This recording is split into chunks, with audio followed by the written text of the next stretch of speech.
Hi friends, कसे आहात सर्व। आजच्या व्हिडिओमध्ये आपण बघणार आहोत खोकल्यावर आणि सर्दीवर गुणकारी अशी जिंजर कँडी अर्थात आल्याची गोळी। चवीलाही अतिशय उत्तम लागते।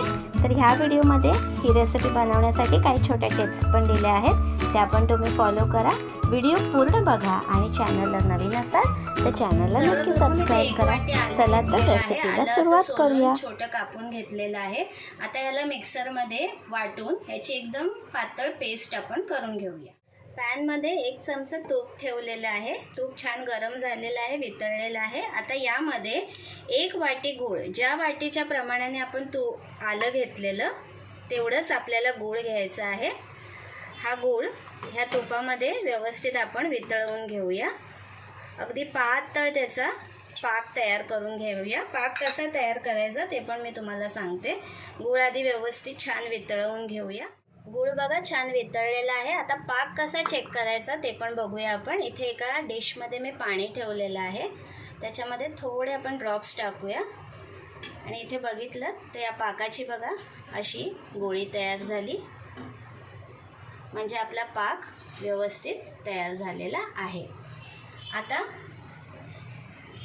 या पाकामध्ये आपण जे मिक्सरला बारीक वाटून घेतलेलं आलं होतं ते आलं टाकूया। 1 वाटी गूळ 1 वाटी आलं, प्रमाण लक्षात ठेवायचं आहे। आणि याच्यामध्ये 1 चमचा हळद टाकते आणि 2 चमचे मध घेतलेला आहे, हे मध आपण टाकूया। अतिशय गुणकारी हा आल्याच्या गोळ्या तयार होतील। खोकल्यावरती, घशाला खवखव येते त्याच्यावरती, किंवा तोंडाला चव नसेल यावरती सुद्धा अगदी लहानांपासून मोठ्यापर्यंत सगळीजणं या गोळ्या खाऊ शकतात। आता हे मिक्स करून घेऊया आणि मिश्रण आपण छान आटवून घ्यायचं आहे। पातळ दिसतंय बघा मिश्रण, हे आपण मंद गॅसवर छान आटवून घेऊया। मिश्रण बघा घट्ट झालेलं आहे आणि पॅनला ते चिटकत पण नाही आहे। ही टेस्ट असते म्हणजे आपलं मिश्रण व्यवस्थित झालेलं आहे। आता गॅस बंद करून याला आपण थंड करून घेऊया। मिश्रण थंड झालेलं आहे, ते सेट करण्यासाठी किंवा ते प्रेझेंट करण्यासाठी इथे मी सिलिकॉनचा मोल्ड घेतलेला आहे। चॉकलेटला वापरतात तो। तुमच्याकडे नसेल तर तुम्ही साधा डिशमध्ये पण थापून त्याच्या वड्या पाडू शकतात। हे दिसायला छान दिसतं आणि मुलं चॉकलेट म्हणून पण खाऊ शकतील, म्हणून मी असा हा मोल्ड घेतलेला आहे।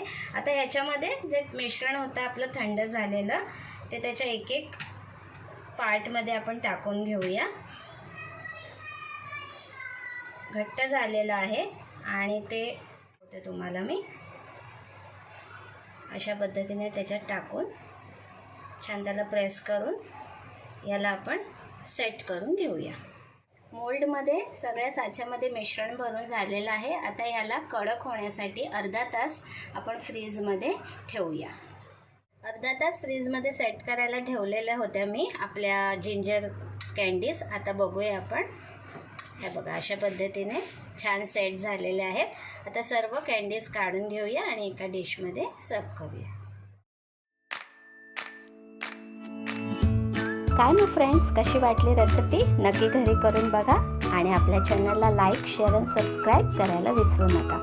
चला तर भेटू पुढच्या व्हिडिओमध्ये अशा छान छान रेसिपी घेऊन। तोपर्यंत बाय अँड टेक केअर।